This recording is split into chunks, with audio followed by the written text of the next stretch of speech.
Bismillahirrahmanirrahim. Bismillahirrahmanirrahim. Alhamdulillahirabbil alamin, arrahmanirrahim, maliki yaumiddin. Iyyaka na'budu wa iyyaka nasta'in, ihdinas siratal mustaqim, siratal ladzina an'amta 'alaihim ghairil maghdubi 'alaihim waladdallin. Ya. Tadi cuma sepintas sekilas pengantar pada materi kita tentang hakikat pendidikan Islam yang akan selebihnya lebih dalam lagi insya Allah akan disampaikan oleh kelompok 5 ya. Kelompok 5 ya? Iya, Pak. Ya, siapa sekarang petugasnya kelompok 5? Ya, Pak. Riko, terus? Halimah sama Sekar, Pak. Sekar Bungki. Sekar sama Halimah. Iya, Pak. Silakan segala sesuatunya dipersiapkan oleh kelompok 5. Seperti biasa, PPT dan makalahnya share ke grup WA. Selebihnya, tolong serahkan kepada kelompok 5. Silakan.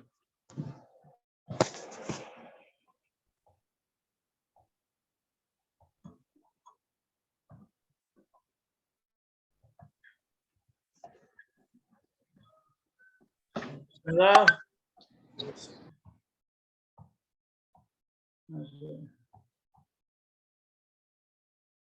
Assalamualaikum warahmatullahi wabarakatuh. Waalaikumsalam warahmatullahi wabarakatuh. Waalaikumsalam warahmatullahi wabarakatuh. Bismillah walhamdulillah wassalatu wassalamu ala rasulillah wa ala alihi wa ashabihi wa mawala. Allahumma salli wa sallim wa barik ala sayyidina Muhammad wa ala alihi wa ashabihi wa man tabi'ahum bi ihsan ila yaumil din. Segala puji bagi Allah yang telah memberikan kita beribu-ribu nikmat, nikmat iman wal Islam, sehat wal afiat, sehingga pada malam ini, malam Ahad, kita bisa berkumpul dalam menuntut ilmu, walau masih dengan keadaan online. Salawat serta salam tak lupa pula kita telah limpahkan kepada baginda alam Nabi Muhammad Sallallahu Alaihi Wasallam. Pertama yang kami hormati yaitu Bapak Abdul Qadir MPD selaku dosen pengampu Filsafat Pendidikan Islam. Tak lupa pula yang kami hormati teman-teman dari Prodi Bimbingan Konseling Pendidikan Islam Universitas Pelita Bangsa. Izinkan kami untuk menerangkan hakikat pendidikan dalam Islam yang tentunya materi ini yang telah disusun oleh yang pertama Halimah, yang kedua Sekar Bungki Adeska, dan yang ketiga saya Riko Damangsa.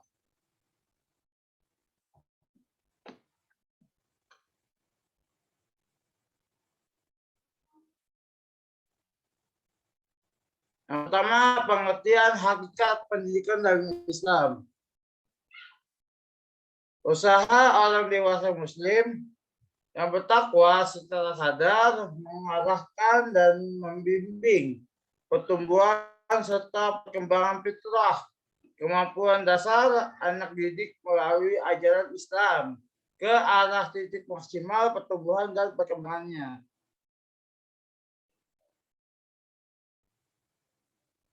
Dan selanjutnya ada 3 istilah yang digunakan Al-Quran dan hadis yang berkaitan dengan konsep dasar pendidikan Islam.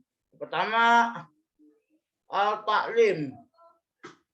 Al-ta'lim berasal dari kata alamat, artinya proses pengajaran dengan menggunakan seluruh indera yang dimiliki manusia, selanjutnya direkam oleh akal atau nalar.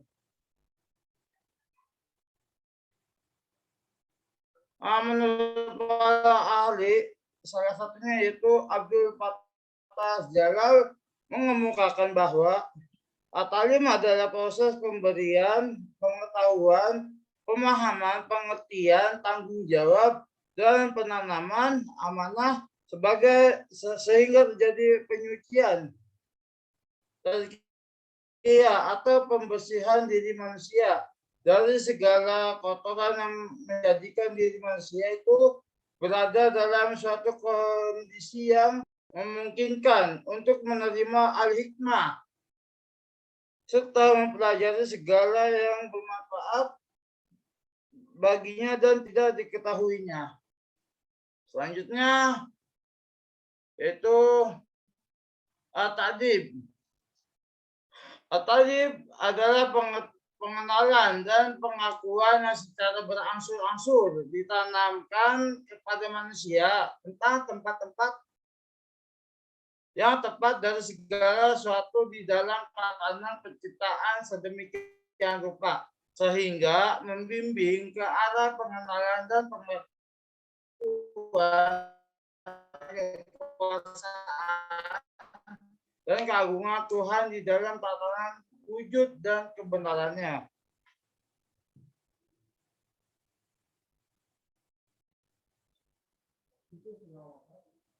Dalam hadis Nabi Shallallahu Alaihi Wasallam yaitu yang berbunyi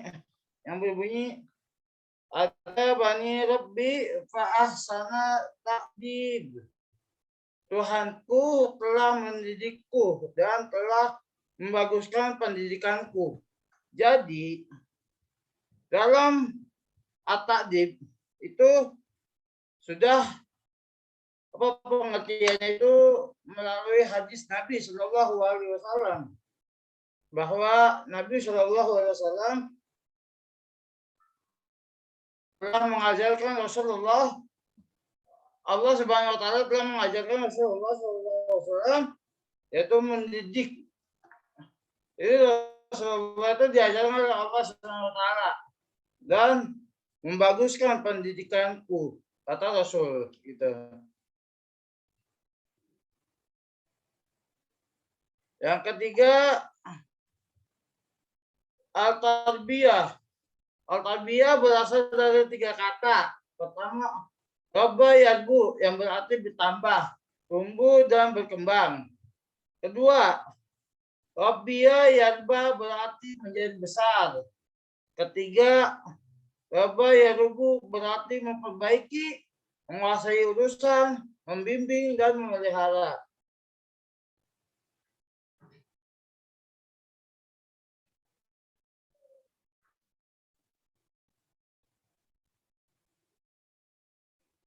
Kata tarbiyah merupakan masdar dari robba. Ya robbi tarbiyah dengan wajan fa'ala.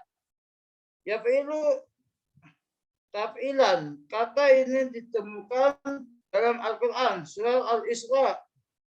Yang terjemahannya, dan rendahkanlah dirimu terhadap mereka berdua dengan penuh kesayangan dan ucapkanlah, wahai Tuhanku, kasihilah mereka keduanya sebagaimana mereka berdua telah mendidikku waktu kecil.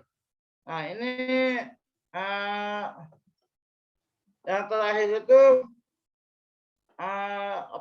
di dalam doa kita mendoakan orang tua gitu. Mendoakan orang tua itu maksudnya dua itu mereka berdua itu yaitu kedua orang tua kita.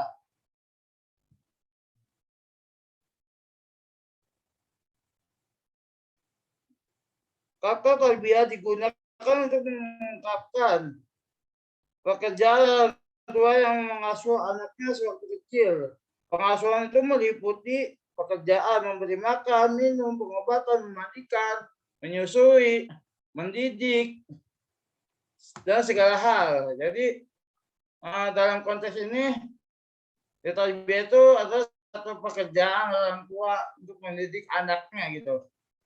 Dari waktu mungkin dari awal mulanya si bayi itu masih dalam kandungan, sudah dirawat oleh kedua orang tuanya, oleh ibunya, sampai mereka itu dilahirkan itu diberikan ASI oleh ibunya, bapaknya mencari rezeki untuk makan mereka, serta mendidik anaknya untuk tidak berperilaku secara kasar, berkata-kata kotor, menghindari kata-kata yang tidak bagus lah di tarbiyah itu.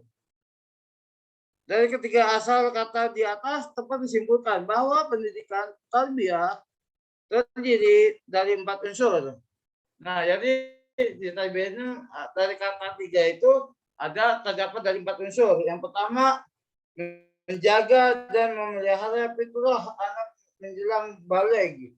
Yang kedua, mengembangkan seluruh potensi dan kesiapan yang bermacam-macam, mengarahkan seluruh fitrah dan potensi anak menuju kepada kebaikan dan kesempurnaan yang layak baginya. Dan yang keempat, proses ini dilaksanakan secara bertahap. Mungkin selanjutnya akan dijelaskan oleh Sekar Bungki Aliska. Silakan. Ya, terima kasih kepada Kak Riko. Selanjutnya ada dasar-dasar pendidikan Islam. Dasar-dasar pendidikan Islam secara bahasa itu ada asas, pondasi, pokok atau pangkal segala sesuatu, pendapat, ajaran, dan aturan mengenai Islam. Nah, dasar pendidikan itu sendiri adalah pandangan yang semua kegiatannya di pendidikan itu baik dalam rangka penyusunan teori, perencanaan, maupun pelaksanaan pendidikannya. Dasar ilmu pendidikan Islam tentu saja didasarkan pada falsafah hidup umat Islam dan tidak didasarkan kepada falsafah hidup suatu negara tanpa dibatasi oleh ruang dan waktu.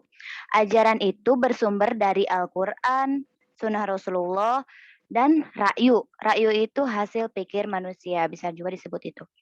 Nah, 3 sumber ini harus digunakan secara hierarkis. Al-Quran harus didahulukan apabila suatu ajaran atau penjelasan tidak ditemukan di dalam Al-Quran. Maka harus dicari di dalam sunnah. Apabila tidak ditemukan juga di dalam sunnah, barulah digunakan ra'yu ini. Sunnah tidak bertentangan dengan Al-Quran, dan ra'yu juga tidak boleh bertentangan dengan Al-Quran dan sunnah. Pada dasarnya, semua dasar agama Islam akan kembali kepada kedua sumber utama, yaitu Al-Quran dan As-Sunnah. Selanjutnya ada macam-macam dasar-dasar pendidikan Islam. Ada 2 macam dasar pokok pendidikan Islam itu.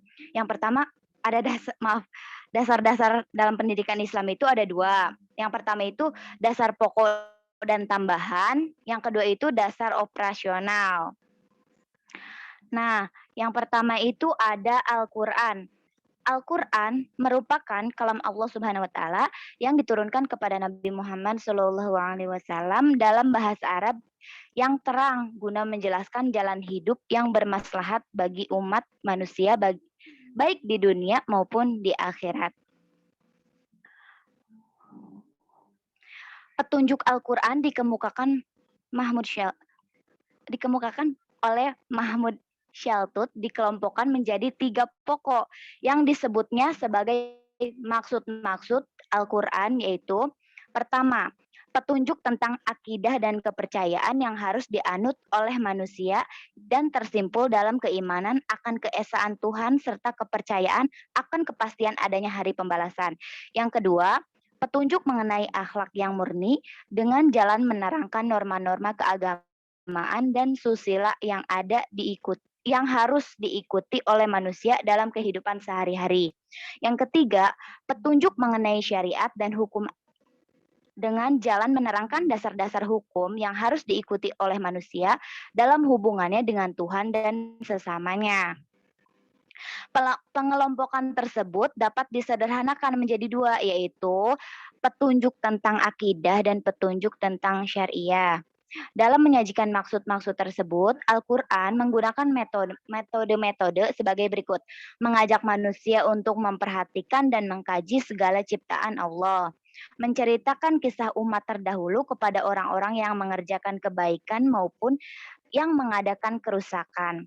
Sehingga dari kisah itu manusia dapat mengambil pelajaran tentang hukum sosial yang diberlakukan Allah terhadap mereka. Kemudian, menghidupkan kepekaan batin manusia yang mendorongnya untuk bertanya dan berpikir tentang awal dan materi kejadiannya, kehidupannya, dan kesudahannya, sehingga insyaf akan Tuhan yang menciptakan segala kekuatan dan memberi kabar gembira dan janji serta peringatan dan ancaman. Selanjutnya ada sunnah. Sunnah secara bahasa artinya al-thoriqoh, yang artinya jalan. Adapun hubungannya dengan Rasulullah berarti perkataan, perbuatan, dan ketetapannya yang dilakukan oleh Rasulullah. Menurut Abdurrahman An-Nahlawi mengemukakan dalam lapangan pendidikan, sunnah mempunyai dua faedah. Satu, menjelaskan sistem pendidikan Islam sebagaimana terdapat di dalam Al-Quran dan menerangkan hal-hal rinci yang tidak terdapat di dalamnya.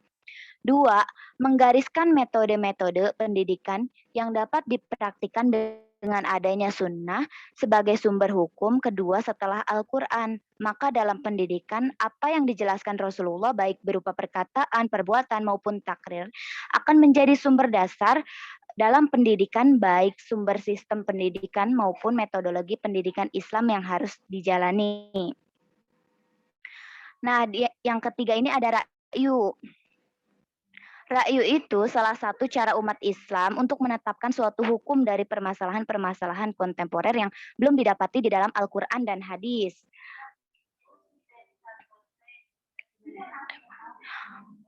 Nah, pendidikan sebagai lembaga sosial akan turut mengalami perubahan sesuai dengan perubahan yang terjadi di masyarakat. Kita tahu bahwa perubahan-perubahan yang ada di zaman sekarang ini mungkin 10 tahun yang akan datang mestinya tidak dijumpai pada masa Rasulullah, tetapi memerlukan jawaban untuk kepentingan pendidikan di masa sekarang. Untuk itulah diperlukan adanya ijtihad dari pendidik muslim, dasar hukum yang memperbolehkan ijtihad dengan menggunakan ra'yu. Nah, adapun percakapan Rasulullah dengan Muaz bin Jabal ketika akan diutus di Yaman. Rasulullah berkata, "Hai Muaz, jika engkau diminta memutuskan perkara, dengan apakah engkau memutuskannya?"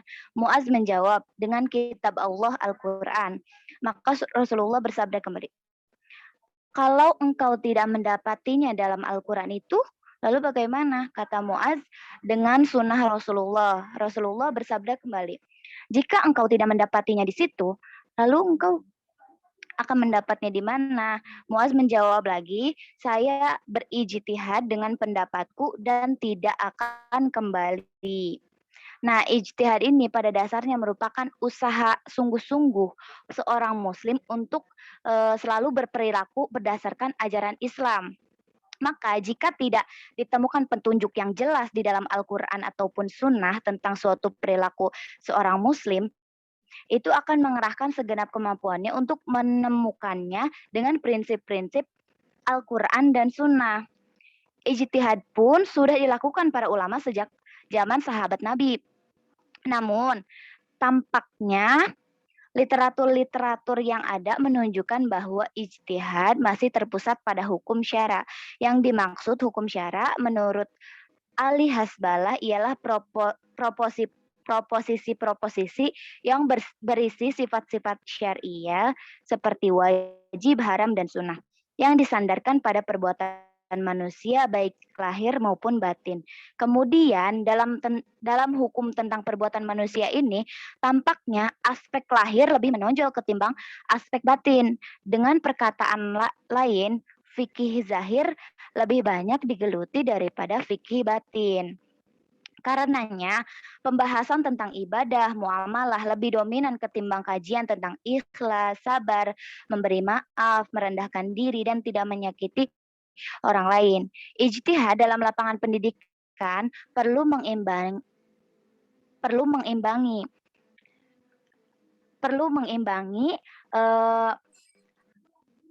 lapangan fikih lahir dan batinnya.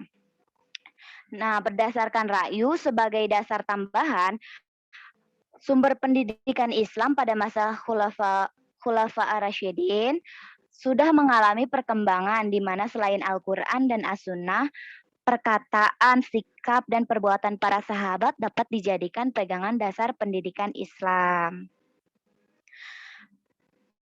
Lalu, dengan meluasnya wilayah Islam, maka masalah pendidikan Islam ini mengalami perkembangan baru sebagai interaksi dengan nilai-nilai daerah kekuasaan Islam pada masa itu. Sehingga memerlukan pemikiran yang mendalam untuk mengatasi permasalahan tersebut yang dikenal dengan proses ijtihad tadi. Ijtihad di bidang pendidikan ternyata semakin perlu sebab ajaran Islam yang terdapat dalam Al-Quran dan As-Sunnah hanya berupa prinsip-prinsip pokok saja. Hal ini dilakukan para ulama dengan kompetensi yang mereka lakukan untuk merinci hukum-hukum Islam. Sebagaimana kita ketahui, ulama di bidang fikih seperti Imam Malik, Imam Syafi'i, Imam Hanafi, Imam Ahmad bin Hanbal menghasilkan beberapa produk hukum fikih hasil ijtihad yang mereka lakukan. Begitu pula di bidang tafsir, akhlak, pendidikan. Hal ini didasarkan sebuah hadis Rasulullah Shallallahu Alaihi Wasallam tentang anjuran melakukan ijtihad, yang artinya apabila hakim telah menetapkan hukum, kemudian dia berijtihad dan ijtihadnya itu benar, maka baginya itu 2 pahala. Dan akan tetapi apabila ia berijtihad dan ijtihadnya itu salah, maka baginya 1 pahala. Selanjutnya akan dijelaskan oleh Halimah. Ya, terima kasih, Sekar. Selanjutnya, macam dasar pendidikan Islam yang kedua itu ada dasar operasional pendidikan Islam. Dasar operasional pendidikan Islam yang terbentuk sebagai aktualisasi dari dasar ideal. Menurut Hasan Langgulung, ada 6 macam, yaitu dasar historis, dasar sosial, dasar ekonomi, dasar politik, dasar psikologi, dan dasar fisiologis. Dasar historis adalah pengalaman masa lalu berupa peraturan dan budaya masyarakat sebagai mata rantai yang berkelanjutan dari cita-cita dan praktik pendidikan Islam. Yang kedua, ada dasar sosial, yaitu dasar yang memberikan kerangka budaya di mana pendidikan itu berkembang. Yang ketiga, ada dasar ekonomi, yaitu dasar yang memberikan perspektif terhadap potensi manusia berupa materi dan persiapan yang mengatur sumber-sumbernya yang bertanggung jawab terhadap anggaran pembelajarannya. Yang keempat, ada dasar politik, yaitu dasar yang memberikan bingkai dan ideologi dasar yang digunakan sebagai tempat bertolak yang mencapai tujuan yang dicita-citakan dan rencana yang dibuat. Yang kelima, ada dasar psikologis, yaitu dasar yang memberikan informasi tentang bakat, minat, watak, karakter peserta didik, guru dalam proses pendidikan. Yang keenam, ada dasar fisiologis, yaitu dasar yang memberikan kemampuan memilih yang terbaik, sistem dan mengontrol dalam menentukan yang terbaik untuk dilaksanakan.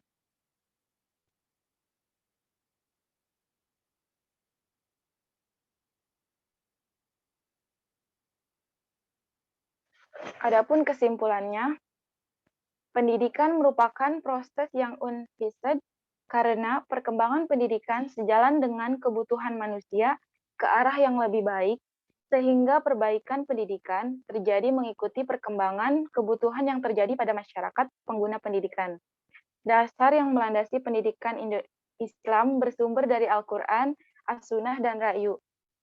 Dasar pendidikan Islam secara operasional dan realitas bisa ditinjau dari aspek historis, sosiologis, ekonomis, filosofis, psikologis, politik, dan fisiologis yang menghasilkan perbaikan-perbaikan pendidikan Islam.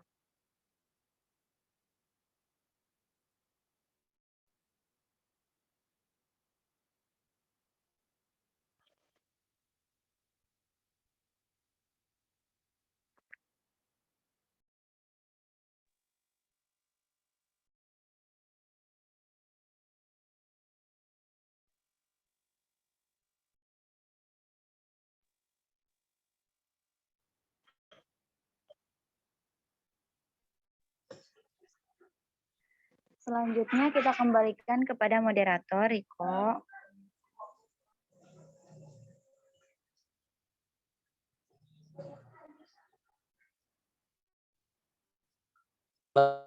Lanjutkan diskusi langsung. Ya, Biar terima kasih atas perhatian teman-teman. Mohon maaf apabila ada penyampaian yang kurang jelas.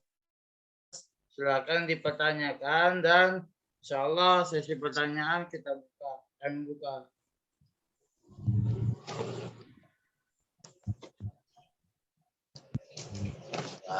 Assalamualaikum warahmatullahi wabarakatuh. Izin bertanya, Waalaikumsalam. Mas Riko, saya izin bertanya. Iya, Mas. Ini masalah tarbiyah, gimana cara mengembangkan tarbiyah, sedangkan di sekitar lingkungan kita itu banyak tantangan pendidikan, terutama masalah ini perluan, misalkan seorang tua itu pengennya pinter bahasa Inggris, contoh. Nah, yang seperti ini gimana cara mengembangkannya? Sedangkan Islam itu mengajarkan harus secara Islami.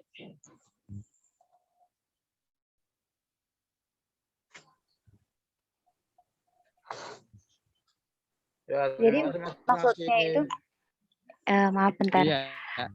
Jadi maksudnya itu pertanyaannya bagaimana Gimana cara mengembangkan pendidikan tarbiyah ini? itu, cara mendidik. Ya, sedangkan di kebutuhan orang tua itu pengen, katakan contoh, kita ambil contoh ya. Contoh Ya. orang tua itu pengen anaknya pintar bahasa Inggris. Nah, itu apakah apa cara Islami apa tidak gitu? Caranya mengembangkannya seperti apa? Ya, sebentar ya, Sedangkan ditambung Islam- dulu. ya. Oke, siap. Mungkin pertanyaannya 3 orang ya. Nanti Mas Riko, ya. berikan contoh al-talbiyah. Berikan contoh. Al-talbiyah, berikan contoh, Mas. Ya, Mas Abdul. Terima kasih. Terima kasih.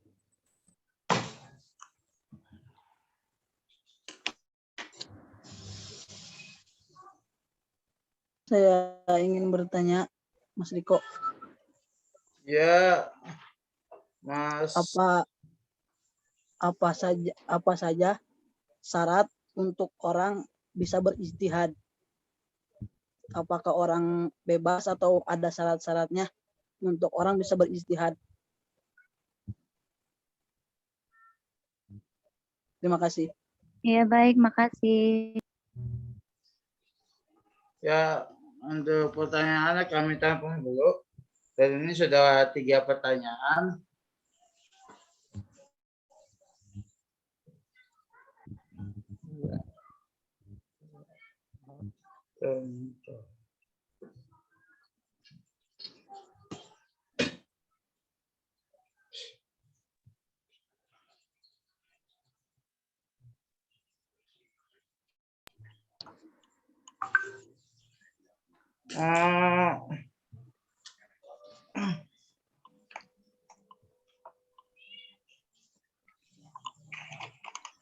Ini saya akan menjawab pertanyaan dari Mas apa tuh?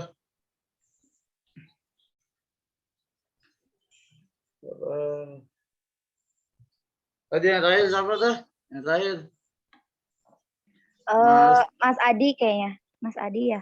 Mas Adi Apa ya? saja syarat orang Ya. bisa berijtihad? Mas Adi Ginanjar. Apa saja seorang bisa berijtihad? Syarat ya. Syarat berijtihad itu apabila kita mencarikan hukum Islam atau kaidah-kaidah Islam, keislaman di dalam Al-Quran dan Sunnah itu tidak ada atau kita kalau memahami,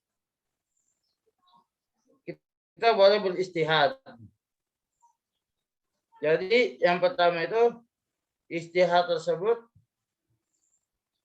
apabila kalau masih ada di dalam Quran dan Sunnah, ya kita memakai dari kaidah-kaidah yang ada di dalam Al-Quran dan Sunnah.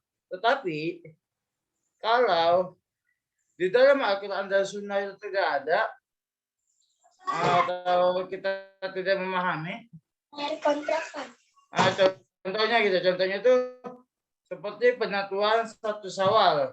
Nah, mungkin di dalam Al-Quran cuma hanya diterangkan garis besar gitu kan, bahwa setelah Ramadan itu kan bulan Syawal. Nah, kita kan ingin mengetahui 1 Syawal. Nah, penentuan 1 Syawal itu kan merupakan salah satu istihad para ulama. Kaidah-kaidah yang harus ditentukan gitu. Karena di dalam Quran dan Sunnah itu kayak penentuan hilal itu kan tidak ada dalam Al-Quran dan Sunnah gitu. Kayak melihat hilal itu dari sore hari itu kan tidak ada. Tetapi cuma hanya garis besar aja gitu. Nah itu memerlukan kaidah-kaidah atau yang harus kita beristihad. Istihad itu apa sih? Istihad itu perkataan atau pendapat para ulama atau kayak semacam hukum gitu. Orang kayak perkumpulan tuh kita membuat perkumpulan untuk menentukan sesuatu. Nah, menentukan sesuatu itu kan harus ada dasar Quran dan Sunnah. Itu kan cuma hanya garis besar gitu kan. Dan istilah itu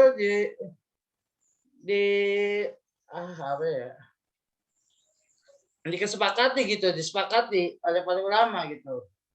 Jadi perkumpulan yang disepakati pendapat para ulama atau para masyaikh gitu atau para mubalik gitu kan dalam menentukan pendapat itu dikumpulin pendapatnya dan itu diputuskan gitu. Kita pendapat ini, pendapat itu, tetapi tidak keluar dari jalur keislaman gitu. Gitu Mas, kurang lebihnya.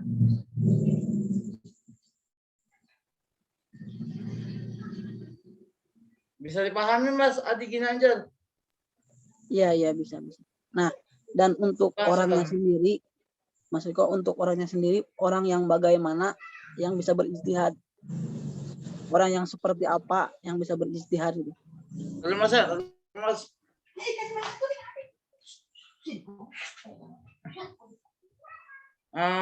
Untuk istihad itu kan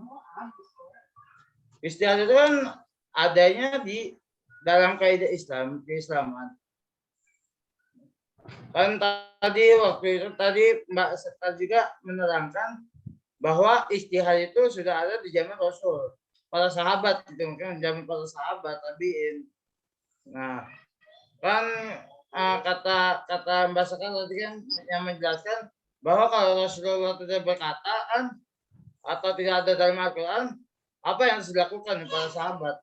Itu yang beristihad. Nah, istihad itu berarti yaitu yang membuat istihad itu para ulama atau para tabiin, para sahabat pada zaman itu kan. Begitu Mas. Yang tentunya dia yang memiliki ilmu gitu. Yang mempunyai dasar keilmuan, yang mempunyai fondasi juga. Bagaimana seseorang beristihad tetapi dia tidak mempunyai ilmu? Bagaimana orang mau percaya bahwa toh dia juga nggak terpengaruh dalam lingkungan gitu kan? Contoh itu mah. Kita orang biasa. Ini contoh orang biasa di satu kampung. Dia tuh nggak ada omongnya, nggak ada apa, tiba-tiba dia berkata begini, berkata begitu. Gimana orang mau percaya? Nah, beda kata dengan seorang RT setempat atau para lurah setempat. Lurah setempat berkata dan memberikan informasi, masyarakat akan menerima gitu, bahwa karena dia itu pemimpin atau yang mempunyai wilayah gitu. Contohnya gitu, begitu.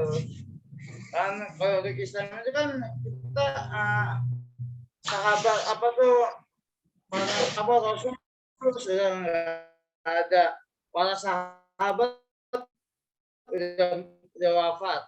Ya kan tabiin kan para 4 imam itu kan sudah nggak ada. Sekarang itu kan yang meneruskan itu para ulama, para masaih, habaib ya kan, yang meneruskan ilmu Rasulullah gitu melalui dari kaidah yang dari 4 imam itu, Imam Malik, Imam Hanafi, Imam Malik, Imam Syafi'i. Nah, itu Mas yang mempunyai ilmu itu. Seseorang yang punya ilmu gitu. Mas Riko mau menambahkan sedikit boleh? Ya, silakan Mas Agus. Menambahi sedikit yang tadi sudah dijelaskan Mas Riko mengenai pertanyaannya Mas Adi Ginanjar. Syarat-syarat seorang mujtahid gitu ya. Jadi seseorang itu apakah boleh semuanya berijtihad atau tidak? Kalau menurut saya tergantung konteksnya apa. Setiap orang bisa berijtihad, yang penting sesuai dengan bidangnya. Artinya dia mumpuni dengan bidang yang dia berijtihad di dalamnya. Dasarnya apa? Dasarnya adalah dalil fas'alu ahla dzikri in kuntum la ta'lamun. Kalau kita nggak tahu tentang sesuatu, maka kita tanya pada ahlinya. Kalau kita bicara tentang makanan, ya kita tanya sama ahlinya. Misalkan makanan ini enaknya, kita berijtihad nih, enaknya digoreng apa direbus. Kita tanya sama koki. Karena koki itu yang bisa sebagai mujtahidnya. Kita jalan-jalan naik gunung. Kita mau lewat jalan yang mana nih? Berijtihad, jangan sembarangan. Nanti kesasar kita. Yang boleh berijtihad hanya orang-orang yang memang kuncennya tahu tentang kondisi gunung tersebut. Ya, jadi dia berijtihad. Jalan yang paling enak lewat mana gitu. Nah, kalau kita bicara masalah agama, pendidikan dalam ranah Islam, pendidikan dalam Islam gitu kan, ya otomatis yang berhak berijtihad adalah para ulama yang memang mereka kita tahu kesolehannya, terus kemudian keilmuannya, mereka paling paham tentang Al-Quran, tentang Sunnah. Ya kita serahkan kepada mereka. Kita yang cuma ibaratnya orang awam, ya hanya bisa berijtihad yang memang hanya di ranahnya kita saja, bukan ranahnya para ulama. Begitu. Jadi kesimpulannya kita semua bisa berijtihad, tapi tergantung bidangnya. Kalau bicara agama ya berarti hanya para ulama saja yang bisa menjadi seorang mujtahid. Gitu. Wallahu taala alam. Syukur Mas Agus atas tambahannya. Saya juga menambahkan Bang Riko. Iya, silakan Pak Budi. Terima kasih ya Kang Agus sudah menjelaskan. Saya setuju juga. Syarat dari orang yang beristihad itu dalam konteks agama berarti mereka yang punya keilmuan gitu yang disampaikan oleh Kang Agus itu seperti para ulama. Termasuk juga dalam kita misalnya yang terbatas keilmuannya itu bisa juga beristihad, tapi dalam konteks apa dulu? Sebagai contoh misalnya nih kita boleh beristihad nih. Contohnya dalam pendidikan atau dalam pembelajaran kelas kita misalnya, ketika dosennya nggak hadir, gitu kan, terus kemudian nggak ada pelajaran segala macam, kita bisa tuh menentukan pilihan atau beristihad dengan, ayo kita sepakati melakukan diskusi aja karena nggak ada dosen gitu kan, daripada langsung ditutup kelasnya habis itu kita bubar. Nah itu ijtihad kita untuk melanjutkan pelajaran dalam kelas, misalnya dosennya nggak hadir gitu kan. Itu juga bagian dari ijtihad. Nah, apa namanya syaratnya ya kita akalnya sadar gitu ya, dalam kesadaran, kemudian kita sepakati atau kita tentukan, misalnya kita tentukan dalam keadaan sadar, bukan dalam keadaan hilang ingatan atau gila gitu. Nggak bisa juga. Berarti kan kalau disimpulkan berarti kita harus mempunyai kesadaran dalam kesadaran. Kalau para sahabat dulu kan beristihad, kalau saya nggak salah itu pernah dengar kisahnya, ketika para sahabat itu diperintah oleh Rasulullah untuk pergi ke satu daerah, dan kemudian Rasulullah mengatakan kalau belum sampai di daerah tersebut jangan sholat gitu kan, jangan sholat terlebih dahulu. Ternyata di dalam perjalanannya itu membentur atau menabrak waktu sholat gitu kan. Sebagian sahabat meneruskan perjalanannya, sebagian lagi berijtihad dengan melakukan sholat itu gitu kan. Ketika ditanyakan kepada Rasulullah, itu dua-duanya benar. Yang berijtihad itu dapat 2 pahala, yang enggak pun dapat 1 pahala. Jadi bukan yang enggak berijtihad, maksudnya yang berijtihad ketika ijtihadnya benar itu dapat 2 pahala, yang berijtihad tapi ijtihadnya itu kurang benar itu masih dapat pahala gitu kan. Mereka semua dalam keadaan sadar gitu. Kesimpulannya sih, kalau syarat orang yang berijtihad itu ya pertama dilihat dulu dari konteks ketika mereka pengen berijtihad ya. Dalam konteks agama berarti ya para ulama gitu yang lebih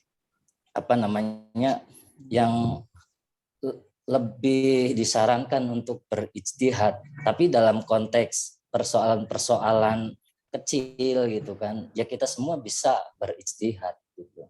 Tapi catatannya ya kita harus sadar dalam keadaan sadar. Orang-orang yang punya akal pikiran, bukan orang dewasa. Mungkin itu Bang Riko tambahannya. Ya, sedikit lagi Bang, maaf. Saya jadi teringat ya kemarin malam setelah pelajaran kuliah selesai itu kan ya. Itu kan teman-teman sedang berijtihad itu membuat ADART. Ya saya walaupun nggak ikut komentar, saya matikan layarnya ya. Itu kan saya simak teman-teman mencari, terus kemudian merapatkan gitu kan. Ini gimana nih? Sudah sesuai atau belum?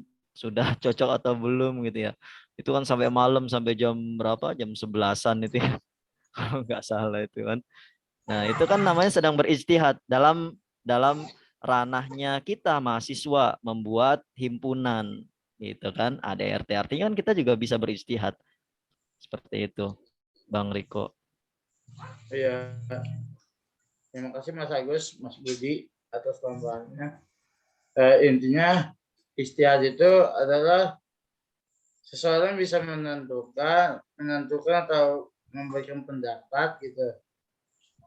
Tetapi konteksnya itu dengan basic dan kemampuannya itu. Seperti tadi kan kalau saya itu menjelaskan dalam Islam ya, bahwa ijtihad itu kan para ulama kan yang paham.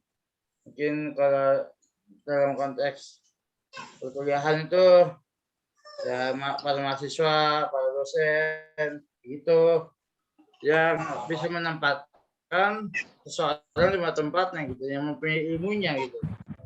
Nah, gitu Mas Adi. Gimana Mas Adi? Ya, terima kasih Bang Riko, terima kasih. Ya, sama. Ini selanjutnya saya coba menjawab pertanyaan Kanasim ya. Kan Kanasim tadi bilang gimana caranya mengembangkan pendidikan dengan cara tarbiyah ini, sedangkan orang tuanya si anak ini pengen bisa bahasa Inggris juga gitu. Gimana? Gitu bukan Kanasim? Ya udah. Ya udah. Ya udah. Ya intinya begitu, seperti itu. Iya. Tapi jangan pasrah dong, Kang. Dingin begitu. Menurut saya, nah pendidikan yang bagus itu kan dimulai dari kurikulumnya yang bagus, terus sumber daya manusianya yang bagus, terus dan guru-gurunya juga kompeten gitu di bidangnya. Kita kan sekarang sudah zaman modern ya, di era industri 4.0, perkembangan pendidikan itu mulai bisa merambah luas. Sedangkan sekarang banyak juga sekolah-sekolah yang full day school gitu. Terus misalnya kalau emang pengen anaknya itu bisa bahasa Inggris juga, bisa dilesin juga, atau sekolahnya itu bisa ke sekolah internasional yang berbasis internasional gitu.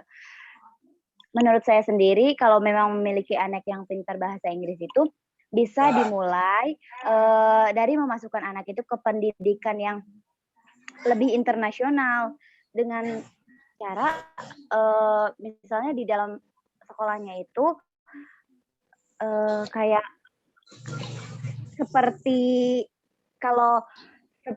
berbicara dengan temannya itu menggunakan bahasa Inggris, kan udah ada ya yang diajarin kayak gitu ya. Nah, misalnya kalau ke kantin gitu, dia tuh dianjurinnya pakai bahasa Inggris kayak gitu. Jadi biar dia tuh terlatih gitu. Sekarang juga kan kalau emang yang pengen lebih Islami bisa juga kan masuk pesantren. Sekarang kan pesantren lebih banyak mengedepankan bahasa Inggris kan. Sekarang kan udah zamannya modern. Jadi pesantren juga nggak mau kalah saing. Nggak mau ketinggalan zaman juga, jadi dia lebih mengedepankan bahasa Inggris juga malah menurut saya. Silakan yang lain jika ada yang ingin menambahkan atau menyanggah. Gimana Bang? Coba langkah-langkahnya seperti apa agar itu ya katakan teratur dalam mendidiknya dari awal, dari hamil, dari ini, biar agar hidupnya itu terarah, agar selalu menjalankan syariat Islam, itu pun terjalani gitu, seperti itu.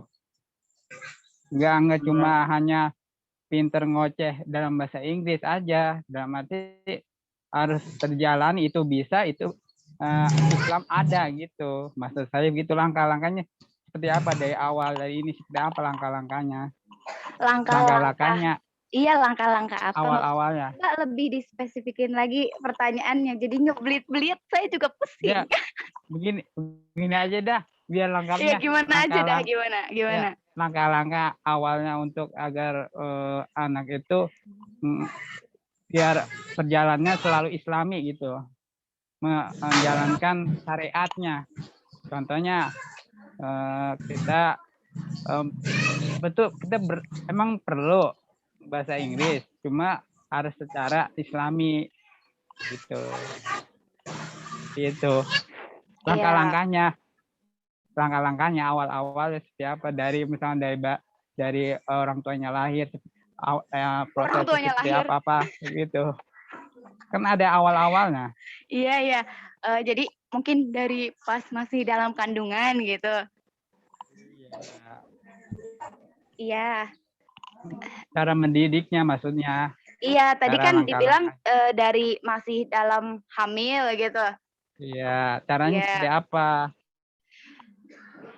Ya mungkin kalau menurut saya kembali nih ya, kan pas masih dalam kandungan itu kita dianjurkan buat sering membaca Al-Quran gitu, biar bayinya itu juga kan pasti dia itu kekuasaan Allah ya, kayak dia tuh bisa merasakan sama mendengar gitu. Kalau misal dia mulai beranjak dewasa, mulai ditanamkan ajaran-ajaran agama, terus mulai dia dimasukkan ke sekolah atau apa tuh namanya, sekolah sore kalau bahasa itunya ya, sekolah sore atau enggak ngaji gitu kan, dia belum bisa pesantren kan kalau misalnya masih SD gitu. Terus kalau mulai udah beranjak SMP dia mulai bisa dimasukin ke pesantren. Nah, kalau di pesantren itu dia bakal dapat dunia juga, bakal dapat akhirat juga gitu. Jadi Inggrisnya juga dapat gitu, agamanya Islamnya juga dapat gitu. Menurut saya sih gitu. Gimana cara kita mendidiknya juga gitu. Boleh menambahkan? Oh iya, udah kok nggak jadi. Ya. Mau menambahkan tadi kan kata Mas Nasim itu dari awal gitu, awal mula apa tuh si anaknya itu biar menjadi anak yang soleh atau soleha ya, intinya itu kan, benar, intinya itu soleh dan soleha. Mas Agustian siap. Yang pertama betul apa kata Mbak Sekar, waktu dalam kandungan itu orang tuanya itu membacakan Quran atau sering baca Quran dan terus sering mendengarkan Quran gitu. Dan yang kedua kita kembali cara mendidiknya. Cara mendidiknya itu kan dengan secara baik, nggak boleh digentak, anak itu nggak boleh digentak. Kita perlakukan dengan baik, tetapi tidak untuk dimanja. Baiknya itu anak itu jangan pernah digentak, karena kalau digentak itu bakalan menjadi merubah mindsetnya itu. Jadi dari awal itu kita harus perlakukan anak itu dengan baik. Dengan cara apa? Kita di rumah kita ajari baca Quran, atau kita ajarin baca Iqra, atau kita lebih sederhana itu kita mengenalkan anak-anak kita itu para nabi, para malaikat, mengenal Allah juga, biar menambah keimanan dan kesukaan dia terhadap Islam. Dan pas beriring berjalan waktu, ngaji dan didikan orang tuanya itu di rumahnya dengan baik. Sekarang tuh untuk pendidikan, untuk ranah pendidikan SD, SMP atau SMA itu sudah campur ya, ilmu dunianya ada, ilmu akhiratnya ada gitu. Saya pernah melihat salah satu pondok pesantren yang dimana pondok pesantren itu sehari-harinya itu menggunakan bahasa Inggris atau bahasa internasional ya. Nah, itu kan bisa dikejar melalui pendidikan, jenjang pendidikan SD, SMP atau SMA gitu. Atau mau lebih lagi, orang tuanya itu memasukkan anak itu ke les khusus gitu. Khusus bahasa Inggris. Gitu. Di rumahnya diajari tentang Islam. Nah, di luarnya itu dia menitipkan anak itu di suatu khusus atau les Inggris. Ingin bisa belajar bahasa asing gitu. Ya, kira-kira seperti itu, Mas Nasim. Mas Riko, ya, mengenai tadi yang Mas Riko sampaikan, itu kan mengajarkan anak ya, mengaji, yang lain sebagainya. Pertanyaan saya itu kan ada sedikit masalah yang mengenai anak itu. Jika anak itu memang sering diajarkan orang tua ya, tapi kalau misalkan anaknya itu bahasanya dia belum senang nih dengan diterima materi dari orang tua dan menjadikan dia jadi kurang ikhlas dietnya, jadi nggak masuk malah jadi capek doang. Nah itu bagaimana itu? Jadi kan mau kita itu anak baik, cuma anak kita itu ingin baik secara versinya sendiri, tapi kalau kita paksakan jadi tidak baik. Nah itu bagaimana? Jadi kan menimbulkan masalah bagi anak-anak, kan sering sekarang tuh ya, disuruh orang tua ini itu, tapi dalam anaknya iya pengen ngerjain, cuma kan belum saatnya. Nah sebagai orang tua itu bagaimana cara mengetahuinya tuh? anak itu supaya kita perintahkan dia ikhlas juga mendapat pahala, nggak sia-sia kita perintahkan dia jalan tapi dalam hatinya sebenarnya dongkol. Nah itu bagaimana? Nah, untuk konteks itu ya dalam anak apa tuh kita mengajarinya itu susah. Intinya dalam kita aja susah. Yang pertama itu kita melihat kesukaan dia itu apa. Contoh, kesukaan dia itu bermain mobil-mobilan atau suka jajan ke warung gitu. Nah, nanti gini, yuk kita ngaji nak. Nah, contoh nih, yuk kita ngaji. Nggak mau bu gitu kan, nggak mau ngaji kan bosan gitu. Nah, kalau misal kamu ngaji, nanti ibu kasih duit buat jajan. Itu dengan melalui pancingan-pancingan yang perlahan. Pokoknya intinya yang pertama itu dengan perkataan baik kepada anak, mencontohkan dengan baik, dan kita mengikuti apa yang dia suka gitu. Jadi apa yang dia suka itu kita pancing dulu. Nah setelah dipancing, itu akan selalu terbiasa oleh dia, kehobian dia juga dijalankan, keinginan orang tua juga dijalankan, itu akan menjadi efek baik ke depannya gitu. Awalnya pancingan gitu. Awalnya pancingan untuk menjadi kebiasaan gitu, Mas Faiz. Gitu sih kira-kira ya. Intinya kita jadi orang tua itu untuk sabar. Menghadapi anak. Ya, memang anak-anak otaknya beda kan, seperti orang dewasa gitu. Otak anak-anak beda, kadang suka ngambek lah, suka apalah gitu. Sebagai orang tua bisa memahami keadaan anak kita gitu. Jangan pernah kita bentak, karena kalau bentak itu mindset otaknya itu dia akan selalu down, dia bakalan menjadi penakut lah gitu.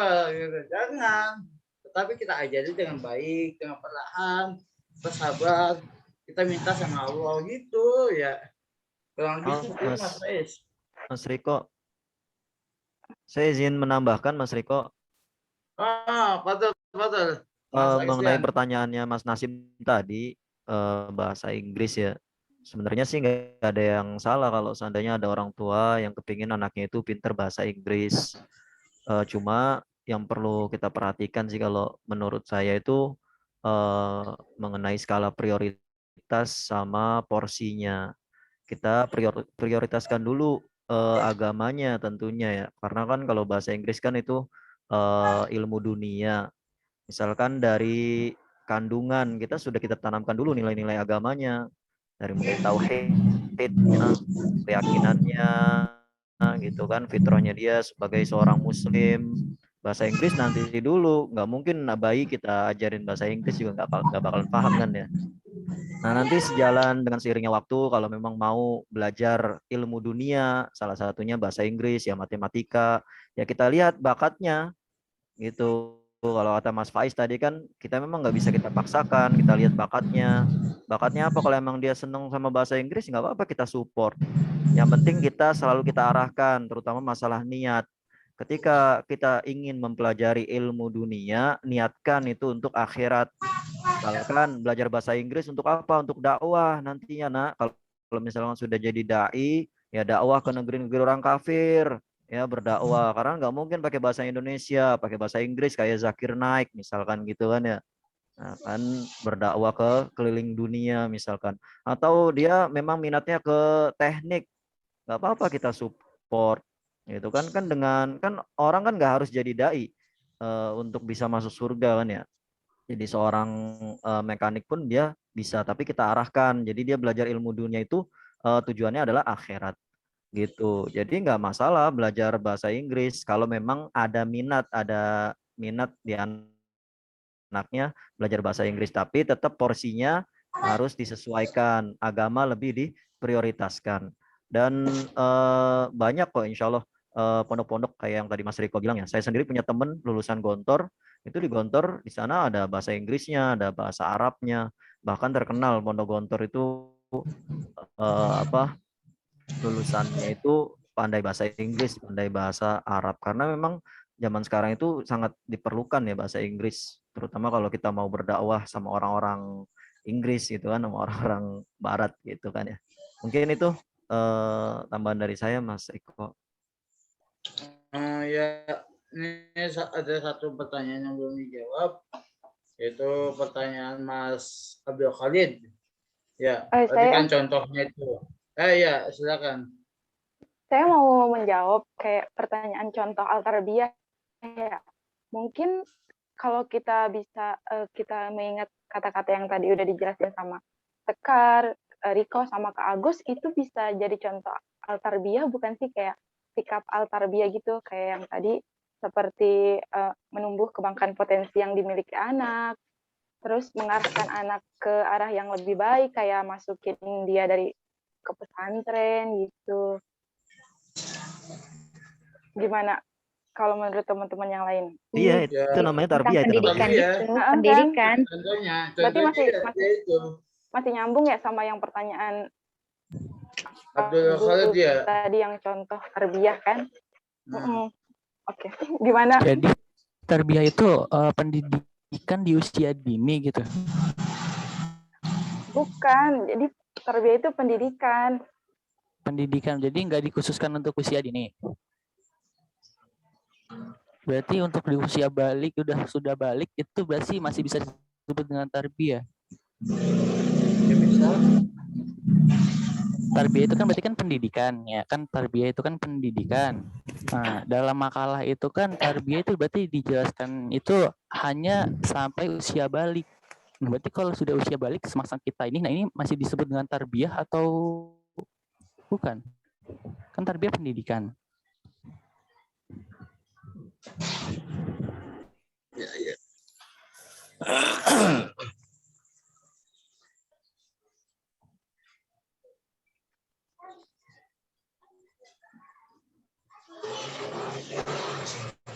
Ini kan tarbiyah itu kan dari arti tarbiyahnya tersebut bayarbu, yaitu yang bertambah, bertumbuh dan berkembang, ya kan? Nah, dari itu kan konteksnya itu kan secara garis besar. Yang kita contohkan itu untuk anak-anak, untuk orang dewasa mungkin dalam cara sikap, perilaku juga kan.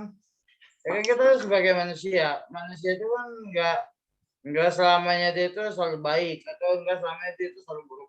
Nah, itu masih bisa kepakai di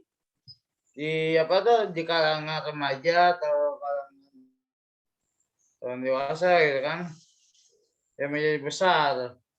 Nah, mungkin dari konteks remaja yang seorang dewasa itu menjadi besar tersebut itu besar dengan pemikirannya gitu, yang semakin luas gitu, atau pendapat-pendapatnya, kan gitu Mas. Kan tumbuh itu nggak harus tumbuh secara fisik ya. Nah, tumbuhnya itu bisa termasuk bisa dari keilmuannya, dari perkataannya, dari perilakunya mungkin. Itu kan masih nyambung gitu. Begitu Mas, kira-kira seperti itu. Mas Riko, Mas Faiz, kalau yang saya pahami dari makalahnya yang teman-teman sudah paparkan tadi itu sebenarnya istilah-istilah pendidikan. Jadi ada at-ta'lim, ada at-tarbiyah, kemudian ada at-ta'dib, ya, itu istilah-istilah pendidikan yang mana semua istilah tersebut memiliki dasar, ada dalilnya. At-ta'lim diambil dari kata allama itu kan ya. Wa allama ada gimana bunyinya? Wa allama adama asma akullah, itu ya kan, ada dalilnya kan. Di situ istilah aja, istilah pendidikan. Terus kemudian at-tarbiyah juga kan ada at-ta'dib, tadi ada dalilnya yaitu di hadis Nabi ya kan. Kemudian tarbiyah juga. Nah, adapun masalah tadi anak sewaktu kecil itu sebenarnya penjelasan dari surat dari dalil tarbiyah itu. Karena dalilnya itu kan tentang wahai Tuhanku kasihilah mereka kedua sebagaimana mereka berdua telah mendidikku sewaktu kecil. Maksudnya tarbiyah orang tua ke anak kecil gitu kan. Gitu. Jadi yang pada intinya meskipun istilah dalam pendidikan itu berbeda-beda, ada at-tarbiyah, ada at-ta'lim, ya intinya tetap sama. Yang mana ketiga-tiganya itu ya terdiri atas 4 unsur. Nah, kan disimpulkan akhirnya di akhirnya di situ, yaitu menjaga dan memelihara. Ini kan tarbiyah, taklim sama takdib itu menjaga, memelihara fitrah, terus kemudian mengembangkan seluruh potensi, mengarahkan seluruh fitrah. Nah, itu cuma istilah-istilah aja. Jadi pembagiannya itu kalau yang saya pahami seperti itu. Intinya sama-sama pendidikan. Cuma mungkin kalau tarbiyah dari kata robba kan ya, itu lebih kepada menjaga dan memelihara seperti firman Allah, alhamdulillahirabbil alamin. Allah itu menjaga, memelihara gitu. Terus kalau taklim ya lebih kepada mengembangkan seluruh potensi dan kesiapan ya kan. Nah, itu taklim. Kalau takdib ya lebih kepada mengarahkan kepada fitrahnya, kepada adab-adabnya, kepada akhlaknya seperti itu. Tapi ya intinya sama-sama pendidikan. Itu yang saya pahami. Begitu nggak Mas Riko? Barangkali saya salah pemahaman saya. Iya, betul. Dan pendidikan tidak terbatas hanya sampai balik saja. Bahkan kita yang sudah tua saja juga perlu ya yang namanya pendidikan. Sampai kita jadi orang tua juga butuh pendidikan untuk menjadi orang tua yang baik. Iya. Sampai akhir hayat. Nah, pendidikan itu sampai akhir hayat. Jadi itu konteksnya kan luas. Kan salah satu hadis dalil di Quran surat Al-Isra ya kan tadi, bahwa itu yang terangkan tuh doa buat kita ke orang tua gitu. Dalam tarbiyah itu secara umum itu garis besar tuh bukan hanya untuk anak-anak, tetapi emang semuanya dari kalangan muda sampai tua, sampai akhir hayat. Itu kan penting gitu. Mungkin Pak Koko apa kita tutup bagaimana nih Pak? Ya silakan tutup aja dulu. Saya mau tambahkan.